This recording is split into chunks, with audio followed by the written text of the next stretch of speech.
Hello, Sarah's Witchcraft Lessons class. I am Dr. Matthew Valentine. Sarah and I are friends. We've known each other for at least 10 years. We are in the same coven. So I apologize that I'm not there live. Hopefully this recording will be sufficient. So about myself, a little bit more. I received my doctorate in philosophy and currently teach at Duquesne University.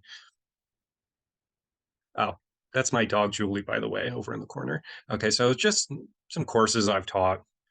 Basic philosophical questions, logic, philosophical ethics, healthcare ethics, and a new course I taught this last semester, What Does It Mean to Be Human? I've taught plenty of ethics courses, as you've seen here. So I figured that at Sarah's request, I would apply some of my ethical knowledge to magical practice and Malefica, as we'll see. All right, so my philosophical interests include Kantian philosophy, the philosophy of psychology, what I would consider the ethics of self-invention. This is sometimes referred to as care of the self. Um, that's a whole thing. The philosophy of love and queer theory. All this really, in my mind, can be summarized as like the philosophy of leveling up. My magical interests include metaphysics, divination. I do a decent amount of tarot readings, for example, queer interpretations of Kabbalism, and magical ethics. So let's just jump right into this material. All right, so as I said, and as you know, because Sarah has told you, this mini lesson is on magical ethics, magical practice, and Malefica. So essentially, we're going to be asking where do we draw the line regarding what we should do with spell work and things like that. All right. So getting into the philosophy of it, there are traditionally considered to be three components of any moral theory. Let's get into that. So philosopher John Rawls divides a moral theory into three interrelated concepts. And essentially, you know what these things are. You're basically just seeing new terms or familiar terms that you just haven't thought of in this kind of way. So moral worth. This basically concerns who I should be. So it's the character aspect of ethics or moral theory. So usually when we talk about morally positive character traits, we call those virtues, and negative moral character traits we would call vices. So courage is a characteristic or an easy example of a virtue, and let's say spitefulness might be a vice. Things like that. We're all familiar with these. Then we've got the good. And so I phrase this in terms of the question, what should I want? But really, when we talk about the good, we're talking about how we morally evaluate things. So whereas moral worth was how do I morally evaluate character and character traits, the good is more general. So it could include uh, things. It's like it's a broad category, right? Like it could be a state of mind, like happiness, for example. So usually, when talking about the good, we refer to good versus evil or good versus bad. So we might say happiness is good and unhappiness is bad. Finally, we have the right, which is basically how we morally assess actions. So uh, I put the question here, what should I do?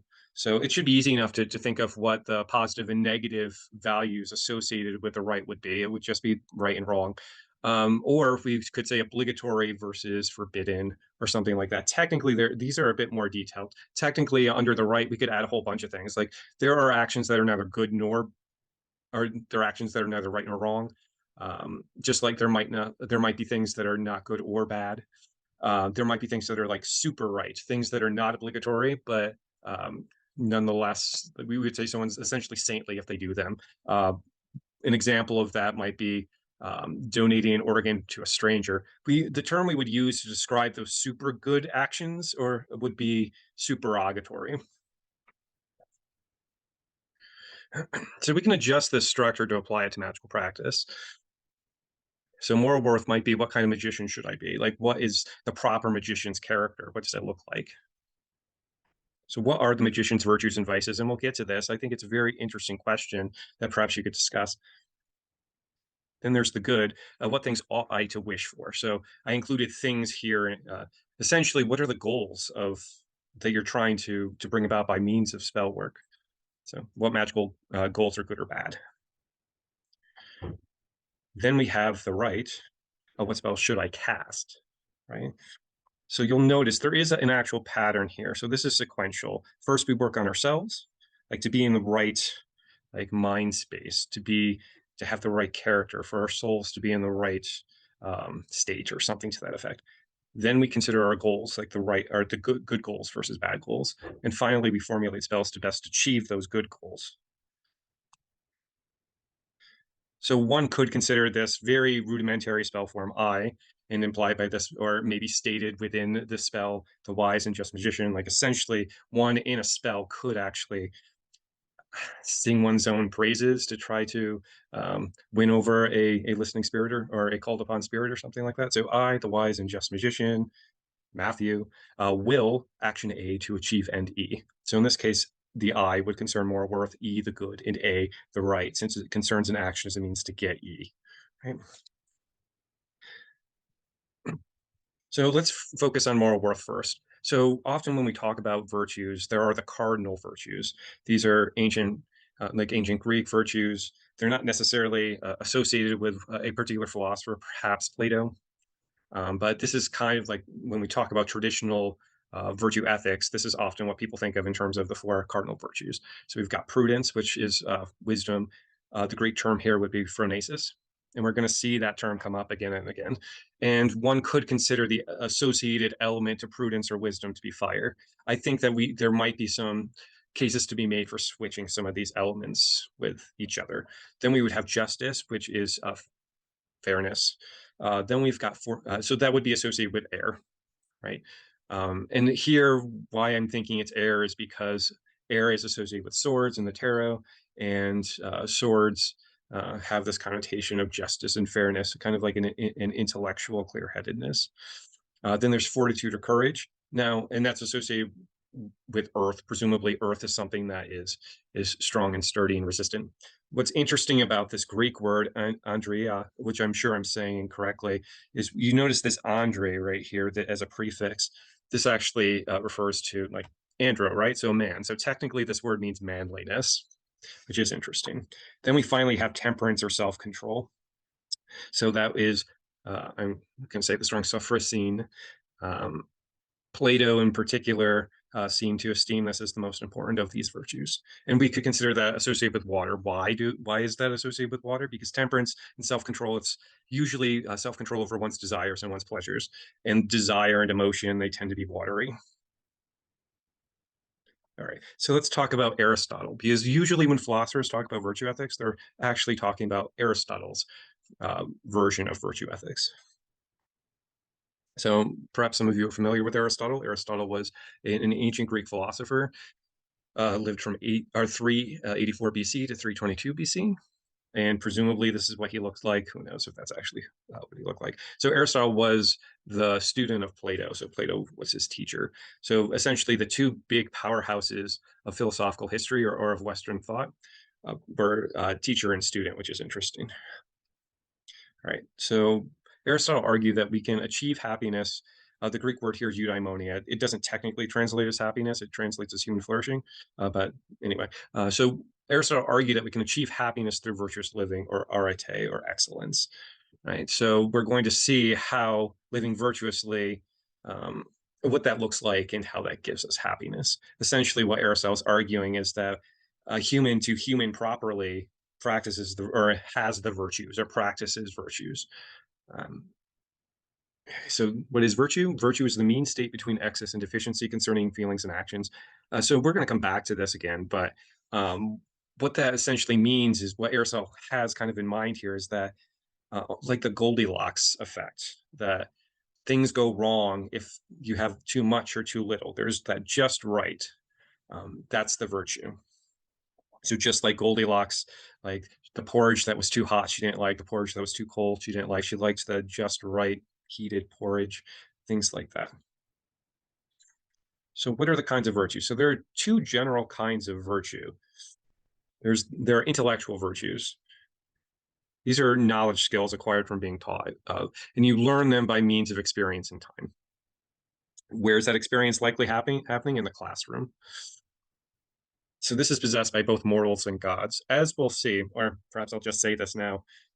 Aristotle thinks that the gods really, all they do all the time is think. They don't have to be concerned with the same kind of affairs that mortals are. So presumably, according to Aristotle, if you practice the intellectual virtues, you might attain the happiness of a god. Then there are moral virtues or virtues of character. These are character traits acquired through habituation or practice. So you see the word habit is built into that word habituation. So essentially, no one is born with virtuous character traits. You have to practice at them, right? And I think the easiest example to think of is courage, right? Like, what's the easiest way to overcome maybe like a fear of public speaking?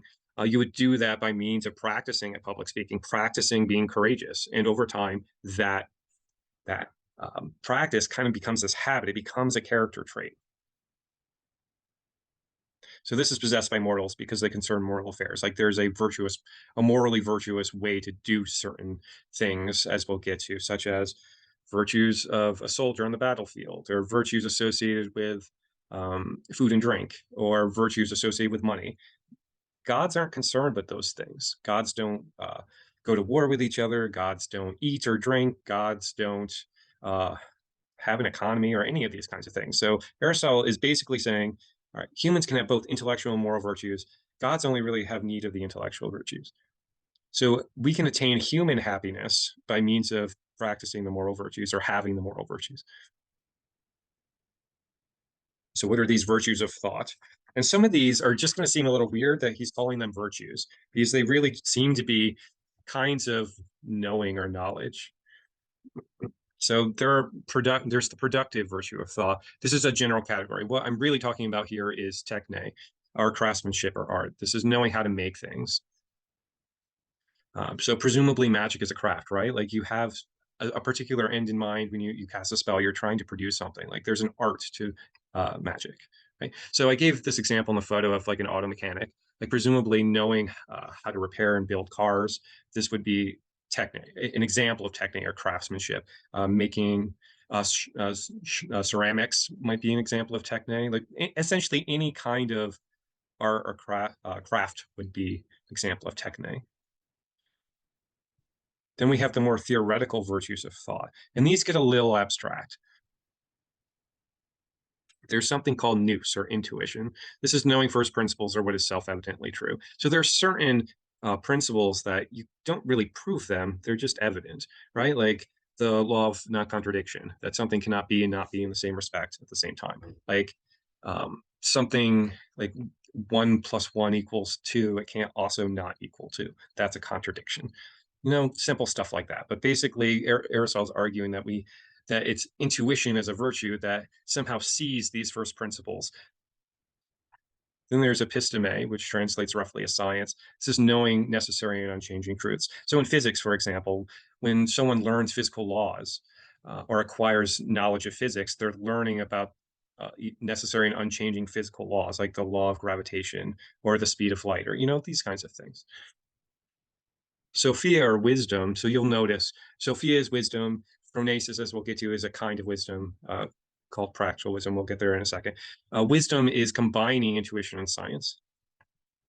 So obviously, magic is also a body of knowledge.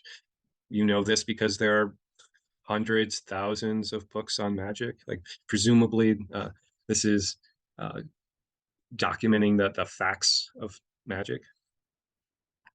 Then we finally have the practical virtue. And the practical virtue is phronesis. It's practical wisdom or prudence, which we already saw mentioned before. So what is phronesis? What is practical wisdom? Is knowing how we should act. So this is like moral knowledge. So magic requires practical wisdom in magical affairs because presumably magic has moral repercussions. There's a right way to do it and a wrong way to do it. So one could say that there is a magical phronesis that enables us to know how to do these things correctly. So what is Aristotle's full definition of moral virtue? I highlight this because there are parts of it that I think are important. I'm going to build off of these a little later. So he defines virtue as a state that decides, consisting in a mean, the mean relative to us, which is defined by reference to reason. In other words, to the reason by reference to which the intelligent person would define it.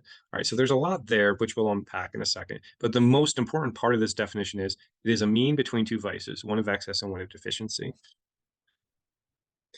So, as I said, the virtue is the mean state regarding feelings and actions. Now, what does it mean when I say state? It's the way, it's the manner, it's the mode of that feeling or action. So, when we say someone is excessively angry, that's the state of anger that they're in. Right. So there, in that case, there would be three different states of anger. There's the excessive kind, the deficient kind, and then the just right in the middle mean kind. So virtue is concerned with the mean states when talking about feelings and actions.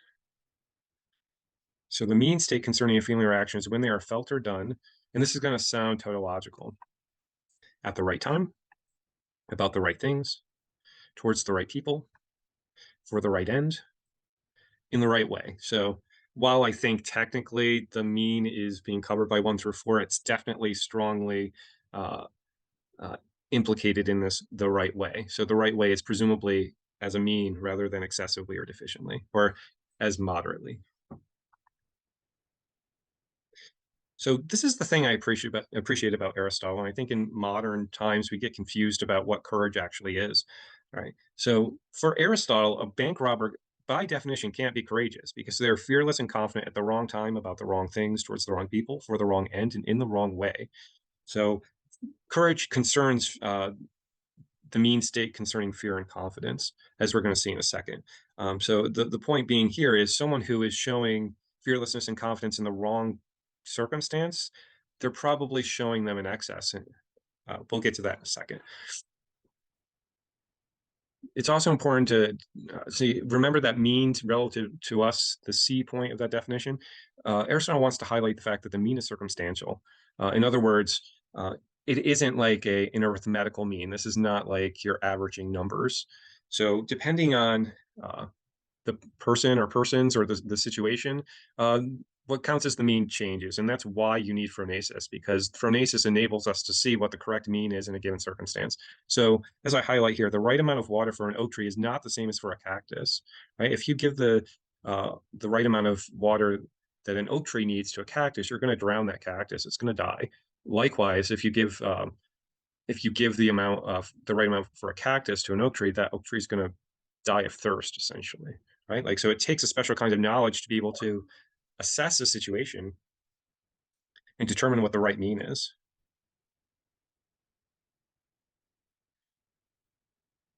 Right. So technically, here are Aristotle's 12 virtues and 24 vices.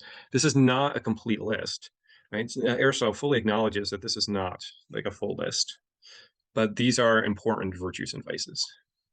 So the easiest one, as I mentioned, relates to courage. So when we are dealing with our own fears and our own sense of confidence, there are two wrong ways to feel fear and confidence in one right way.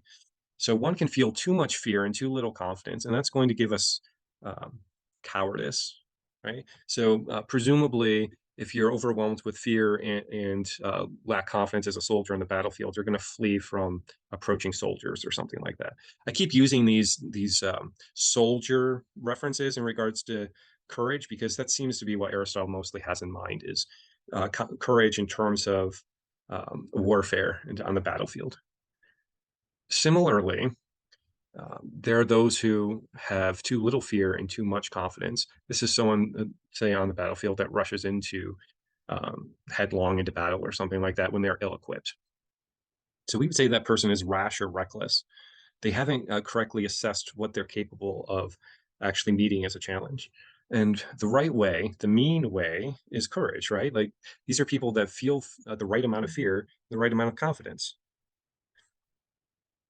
So they're not going to be reckless on the battlefield. They're only going to face those challenges either that they know that they're capable of meeting, or perhaps they are willing to sacrifice themselves, but for the right causes.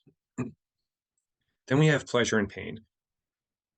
So the first two are for Aristotle the most important, courage and temperance. So those who pursue the wrong pleasures in excessive amounts, we would call those people self-indulgent, overindulgent, or licentious. On the other hand, there are those that don't pursue pleasure enough.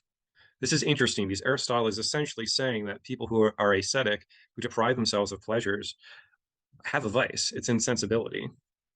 The mean, on the other hand, pursuing the right pleasures and pains, that's temperance or moderation. So Temperance and moderation are essentially synonyms here. Then we have these other ones, and I'll go through these a bit quick. So when you see this reference to minor and major, what Aristotle is referencing here is there are everyday practices with these things, and then there are grandiose practices. Usually those who are wealthy or famous, they would be the one, like a Bill Gates kind of figure or a president. That would be the major domains here, whereas minor, these are most people. So there's a right way to get and spend money. This is on an everyday basis, right? We call this liberality. Those who give and spend in the wrong way in excess are prodigal. So if you're constantly giving all your possessions and everything you have carelessly without any thought, we'd say you're acting prodigal. On the other hand, there are those that uh, don't get and spend in the right way in terms of a deficiency, and we would say they're liberal or mean. We would probably use this word stingy, but Aristotle makes reference to this in terms of those who would be incredibly wealthy that wouldn't be giving money. Um, honor and dishonor is kind of weird here. We don't typically think of honor as a good or an external good that we all pursue. But for Aristotle and the ancient Greeks, or in the ancient mentality, uh, honor is one of the most important external goods. It's essentially glory. It's high esteem from others. So likewise, there's going to be a right way and two wrong ways to pursue honors. Probably the easiest one besides fear and confidence and pleasure and pain to wrap your head around would be anger. So those who feel anger too much would be irascible. This is like someone who has a hot temper.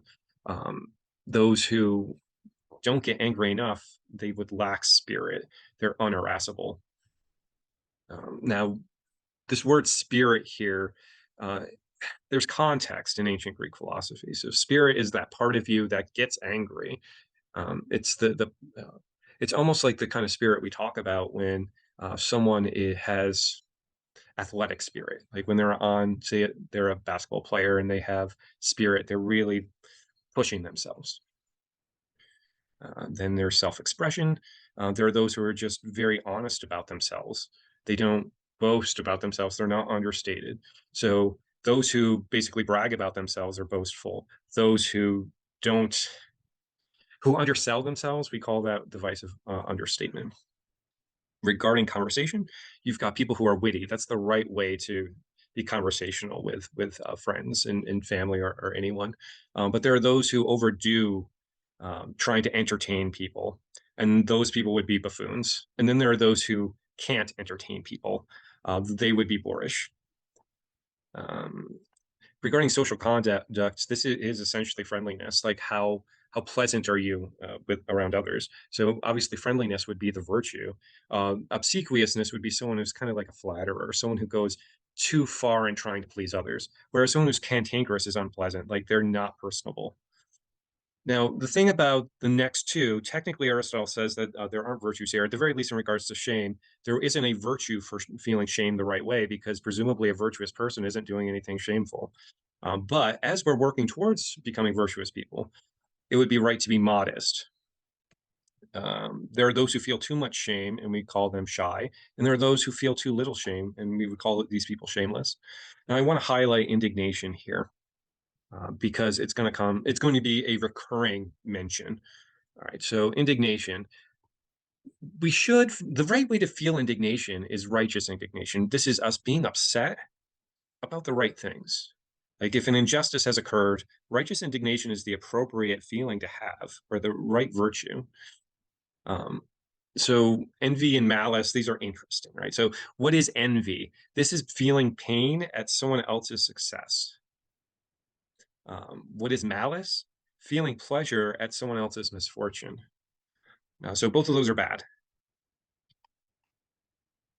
Hopefully this chart is clear. So what are the magician's virtues and how do they get them?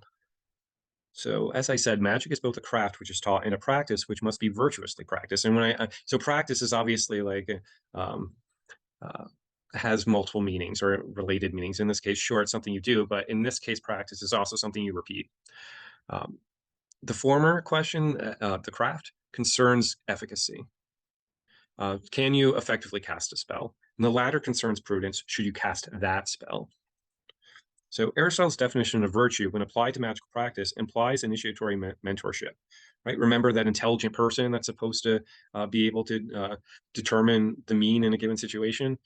Initially, we're not born knowing how to determine the mean. So Aristotle seems to be saying, well, people can get that wrong, but the wise person, the intelligent person with phronesis, they're the measuring stick. Like their judgment's the correct judgment. And so how we might apply this to magic is by looking at this in terms of like a magical mentor or master or teacher. So as I said, the mentor could be a human teacher, an ancestor, a familiar, a daemon, a holy guardian angel, or a god or patron. This list could extend on and on. Essentially, that mentor is that intelligent person who is adept at magical phronesis. So eventually, the initiate becomes a master, an orderly soul with magical phronesis, prudence, or magical wisdom.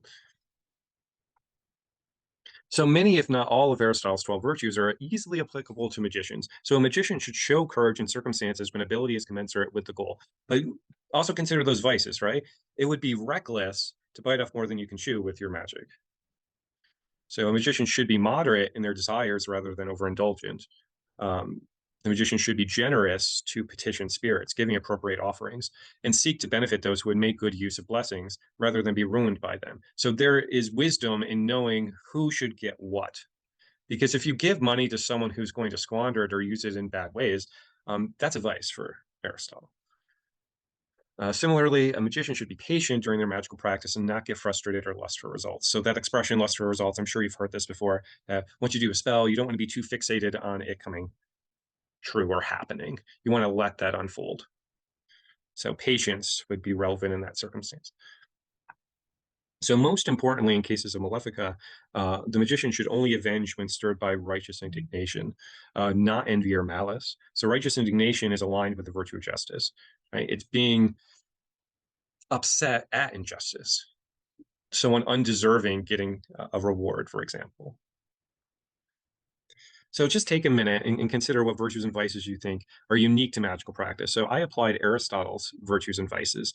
I'm just wondering if you can think of maybe there are virtues and vices that are specific to magicians that no one else has. It's at least an interesting question to consider. All right, so now let's move on to the good. So remember, the good is that moral judgment concerning things. And so something could be good, something could be bad, and in theory, something could be neutral. So when speaking of the good, we distinguish between relative or extrinsic goods and absolute or intrinsic goods. The former, the relative or extrinsic, is good insofar as it's a means towards acquiring another good, while an absolute good is valued for its own sake. So the easiest example of an extrinsic good is money, because no one wants money for its own sake. We want it as a means towards acquiring things like food, right? So those other things, they might also be extrinsically good, but eventually, if you follow the chain, you get to an intrinsic good that kind of acts as the anchor. And for Aristotle, as we'll see, that's going to be happiness, that essentially every other good is in some respect extrinsically good insofar as leads us to happiness. They can also be intrinsically good, but happiness, according to Aristotle, as like I said, it's going to be a bullet point very soon. Happiness is the good for Aristotle, at least the human good. So we will focus on the absolute good since it is the end or goal magical practice ultimately aims to secure. So what is the absolute good? So let's just give some philosophical examples. So Plato argues that the form of the good is like, so you'll notice, let me just provide some context here. This background image is actually an image of Plato's cave. So you see that sun up at the top, it's going to be this form of the good. All right, so Plato argues that the form of the good is like a sun for the mind, allowing us to see objects of knowledge with our mind's eye. Like sunlight from the physical sun enables our body's eyes to see physical objects. So just to be clear here, the form of the good is not the sun, right? Like there's basically an analogy that Plato is making that the form of the good is to the objects of the mind as the physical sun is to physical objects. So Plato describes the form of the good as beyond being, superior to it in rank and power. It seems like the form of the good is similar to what Plotinus is going to say in a second here, that which causes being to be, like all things to be. So mystical Neoplatonism, or Neoplatonism, because Neoplatonism tends to be mystical, founded by Plotinus, elevates the form of the good to the one, or the cause of all things. And this is very complicated. It's interesting because once the Christians and also um, the Jews, as well as I suppose the Muslims as well, like oftentimes the one or the form of the good basically gets converted into God. Like when they are thinking about God, they're basically seeing overlap between the form of the good or the one and God. As I said, Aristotle argues that there is no form of the good, but rather that there are goods for specific kinds of things. So the human good, as I said, is happiness or eudaimonia or human flourishing. And as we covered, we get that by means of having the virtues. Catholic theologian St. Thomas Aquinas argues that life, procreation, and rearing of offspring, knowledge, and sociability are absolute goods. These humans naturally pursue these things. So then basically, St. Thomas Aquinas is representing a moral theory called natural law theory. And natural law theory basically says you can determine the human good based on observing human nature. So we know that life is good because humans and animals fight for their lives. They don't want to die. Similarly, they all seem to want to procreate and they raise their kids. Everyone seems to be curious by nature and people want to get along with each other. I mean, the danger here is that it often will assume a certain account of human nature that might be based more on cultural beliefs than on biology. Also, there's no reason to think that just because we are naturally one way that we ought to be. Utilitarians like John Stuart Mill, we're going to talk more about utilitarianism in a second. Born 1806, died 1873. He and the other utilitarians argue that happiness or pleasure is the good. So the more people that are happy, the better. This is referred to as the greatest happiness principle. And so I think a lot of us are utilitarians, or at least quasi-utilitarians, that we tend to believe that happiness is the good, and the best possibility is that society is as happy as possible. We are concerned about the societal uh, good or societal happiness. All right. So Mill contrasts two different kinds of pleasure, lower pleasures and higher pleasures. And just take a second to guess. What do you think the lower pleasures will probably be, and what will the higher pleasures probably be? So lower pleasures versus higher pleasures. So what do the lower pleasures have in common according to Mill? They're pleasures of the body. And we might disagree with this here. And it certainly Mill is not down on the body. The utilitarians have an interesting history where they're not they're not judgmental about bodily pleasures. So it's weird that we see this kind of contrast being framed in terms of lower and higher, because the utilitarians really aren't like negative towards the body per se. And so of course the higher pleasures are going to be pleasures of the mind or the soul. So pleasures of the body might include food and drink, sex, and drug use. It's of course there might be an element to some of these things that might be transcendent, um, like tantra or psychedelics. That it's possible that maybe we can attain some kind of higher pleasure from those things. Pleasures of the mind include the pleasures of intellect, um, of feelings like love, pleasures of imagination such as literature or art. So when I see the pleasures of the mind and or the imagination, these kinds of imaginary pleasures, it really seems like he's talking about aesthetic pleasure, like the pleasures of beauty. Then moral sentiments like compassion or being proud of your virtuous character or something like that. So we've got Bob Ross here. So there are two arguments that Mill is going to make to suggest that the higher pleasures are actually better. Or when he says better, what he really means is qualitatively more pleasurable. He gives two different kinds of arguments here. First, that they're quantitatively better, that if we tried to measure them, that the pleasures of the mind will exceed the intensity and duration of the pleasures of the body. And that might be questionable. Who knows if that's actually true? But here's the case he makes for this. He says they're safer to indulge in, right? Like if you had to choose between illicit drug use and reading a good book, the good book is not going to there's no risk in that, unless I guess getting a paper cut or maybe the ideas might be bad. But in theory, the drug use would pose a greater risk to you than a book would. They're presumably less costly. Of course, it really depends on how we're getting those higher pleasures, if they're actually less costly. And they last longer. Certainly, we can say let's say the pleasures of love certainly would outlast the pleasure you get from like eating a cheeseburger or something like that. Usually the pleasure you get from food and drink um, tends to end as soon as you've finished eating. So he also does make an argument that they're qualitatively better. And I can give a very Cliff Notesy version of this. I'm going to be not giving all the details of this argument, but he essentially says, all right, if you had the choice, you who have access to both the lower and higher pleasures, and you have your ups and downs, like let's presumably say that you have your pleasures and pains. Like it's not always clear sailing. Would you switch out your life with that of a happy pig? Or he gives other examples too, but I don't want to muddy the waters here. Mill says that we would not choose the happy life of a pig over our own lives, presumably because the pleasures of a pig would not satisfy us, that we are only satisfied, or that we would need higher pleasures to be fully satisfied as a human being. Lower pleasures would not be sufficient. There's more to that argument, but that's essentially the gist of it.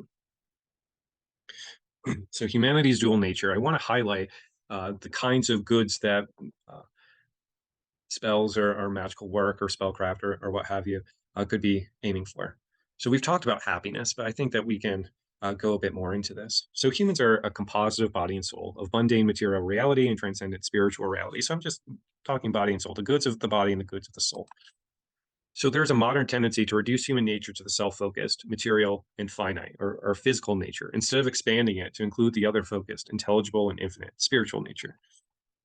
The magician should cultivate a relationship with both spiritual and physical goods, with bettering both body and soul. But each poses its own unique moral challenges. All right, so I just have provided a table here of possible physical goods and possible spiritual goods.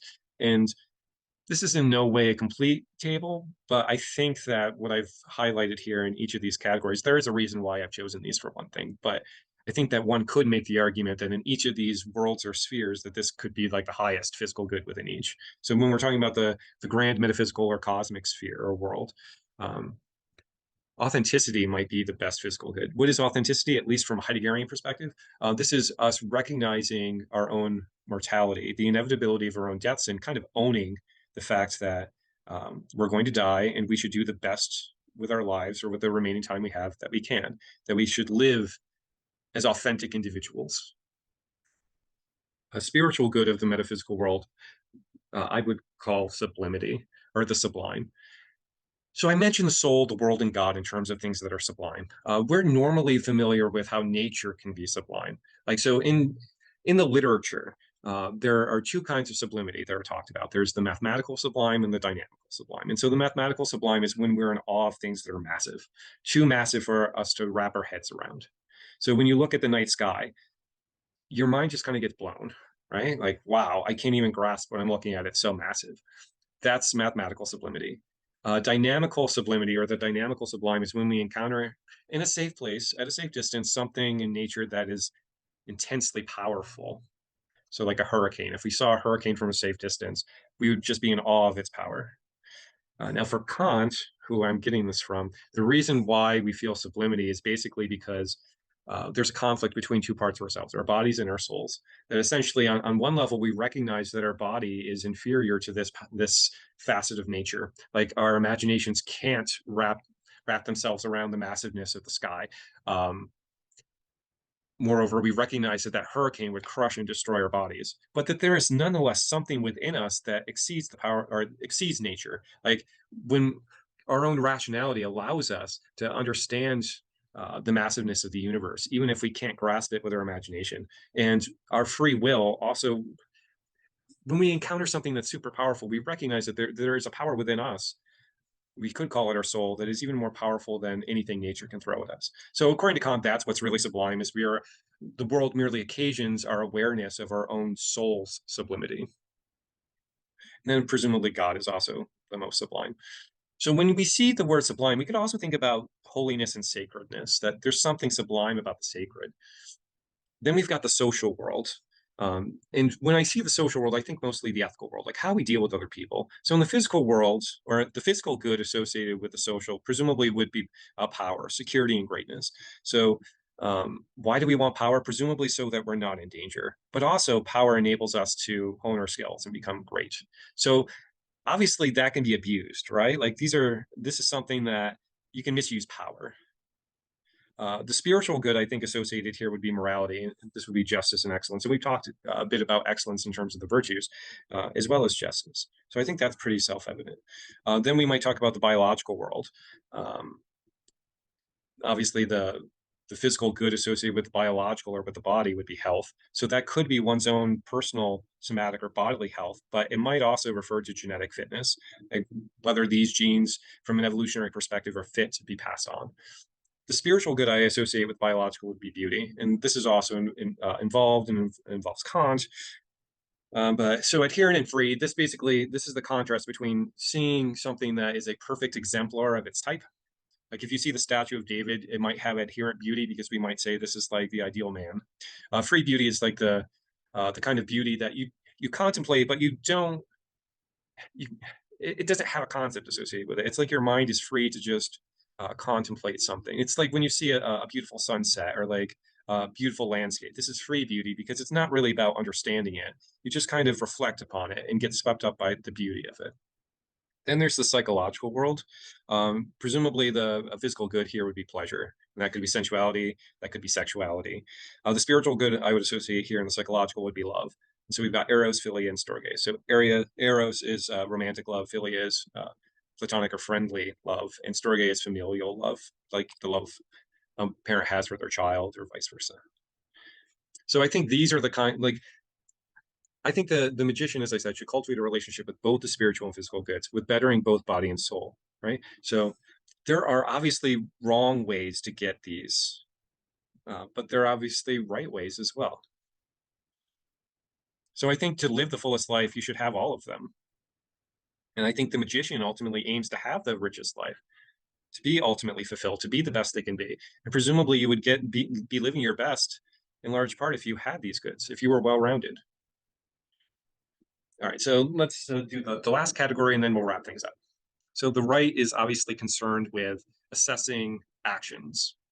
It's how you morally evaluate actions. Is the action right or is it wrong? Okay. So there are two questions that come into play when considering right action. The first is an action intrinsically right or wrong, which is what deontology would consider, or is it its moral value determined by its consequences? And that's the consequentialist position. So when you see this trolley problem over and over again, in meme form or not, maybe you're watching The Good Place, I don't know. But essentially the two options are these. Like you've got that trolley, right? That trolley could is on its way to roll over these 5 people. You could change the track and run over one. The deontological position is you should not change the track because then you would be deliberately choosing to run over one person. Whereas the consequentialist would say, you better change the track because we want to save 5 lives, even if it costs 1. The second question would be, when determining a right course of action, should I be concerned only with my action in a specific circumstance or with a general rule of action that everyone should follow in similar circumstances? This is basically going to be the act versus rule distinction. So as we will see, there are often advantages to rule versions of moral theories over act versions. In other words, usually rule versions tend to be more morally correct.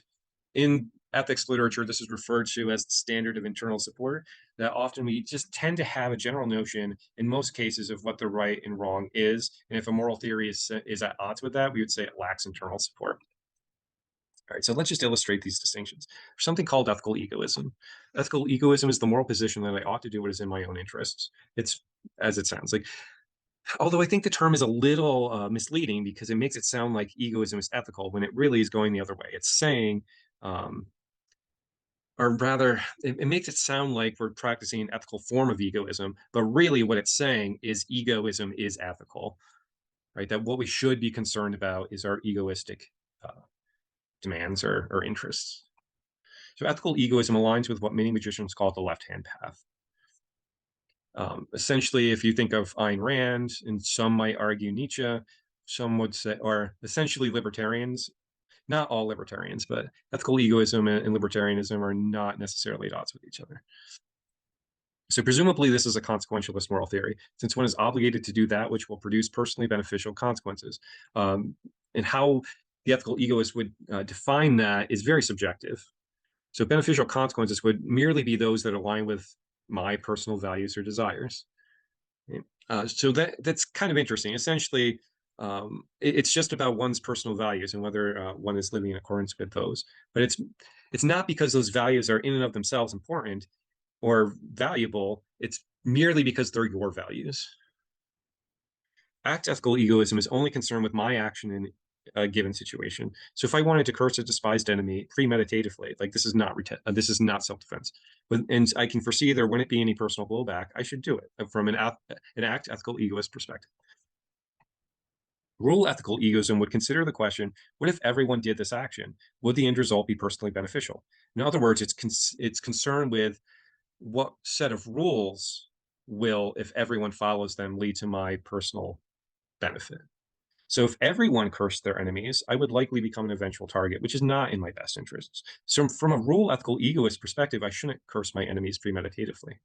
So if you've ever heard of Thomas Hobbes, Hobbesian social contract theory seems to be a rule ethical egoist position. This is essentially like humans start off, at least theoretically, in a state of nature. It's a war of all against all, and that people agree to moral principles as a way of escaping this nightmarish state of nature.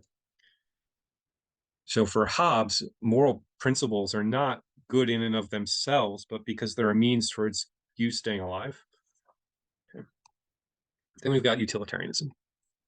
Utilitarianism, as we've already seen, we saw how utilitarianism relates to the good, that it says happiness is the good. We can then apply that knowledge to determining what the right actions are. So for utilitarianism would say actions are right in proportion as they tend to promote happiness, wrong as they tend to promote the reverse of happiness or unhappiness, right?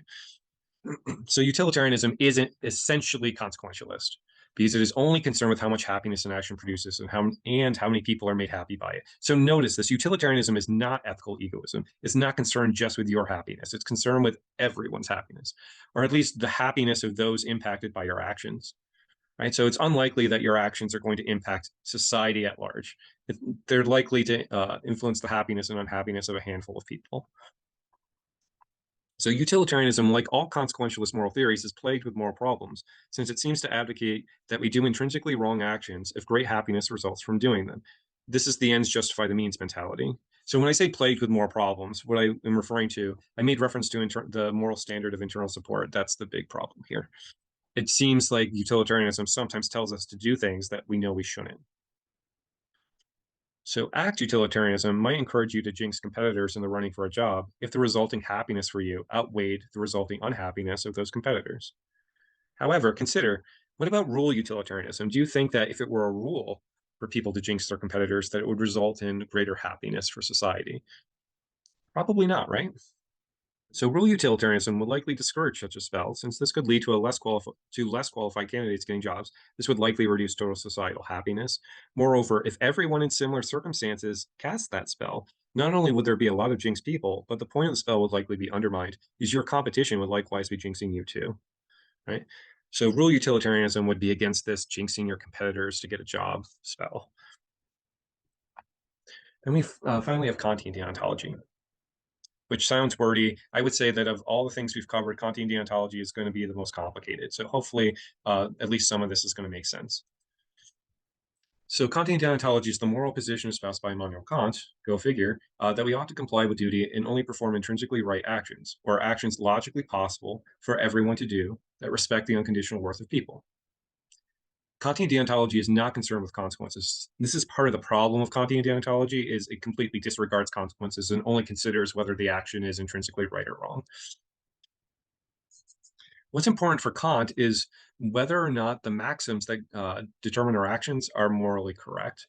So what is a maxim? At least the way that, so there are different definitions of the word maxim, but when Kant is using the word maxim, he's referring to the subjective principle motivating an action.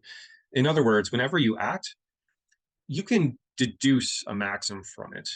So all a maxim is a descriptive statement that describes an action, the circumstance, and the end. So I will do act A in circumstance C for end E. Like one of my go-to examples for a maxim in ethics classes would be, I will go to Starbucks to get caffeinated before class so I can focus, something like that.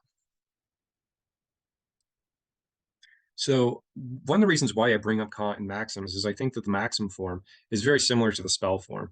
And the spell form could be phrased as, I will act A in circumstance C to achieve end E. right? You would obviously substitute different things in for those variables. The difference is that technically the maxim describes what I'm doing, while the spell is the doing. It's an act of willing. You'll notice that I essentially took out the word do between will and act, right? Like the willing is the action here. For our maxims to be moral according to Kant, they must conform to the categorical imperative. And so I would argue from Kantian perspectives, the spell would also have to conform to the categorical imperative. So there are several versions of the categorical imperative. I'm just going to focus on the two most important ones. Here's the first categorical imperative. There are technically two versions of this. They say the same thing. This is the shorter one. The first categorical imperative: act as if the maxim of your action were to become by your will a universal law of nature. So what Kant is asking us to do when we're trying out this first categorical imperative is basically play God. If I were to legislate or determine how humans will act in the same circumstance, is it possible that this thing I'm doing is something that everyone else could do too? Or would a logical contradiction result? What do I mean by that? I'll get to it.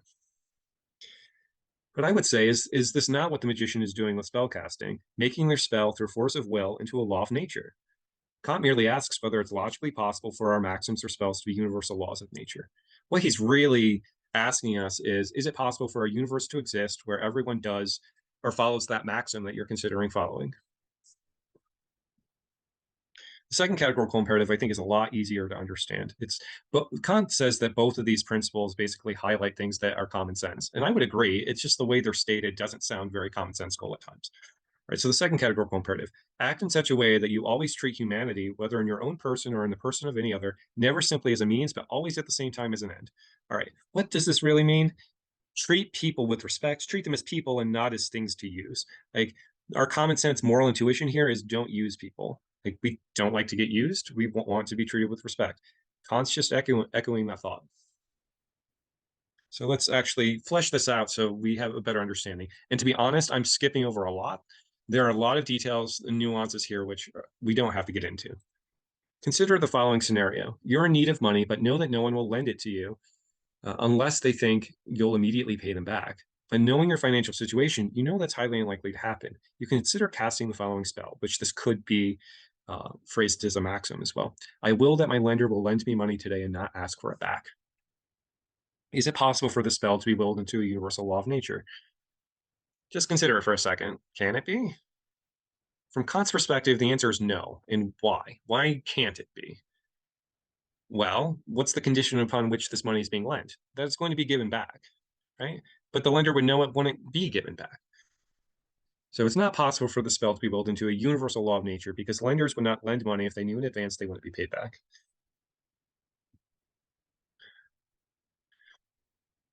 Does this spell treat the lender as an end in themselves, in other words, respectfully like a person, or does it treat them as a mere means? It would seem like whenever you try to deceive someone, you're treating them as a thing to be manipulated.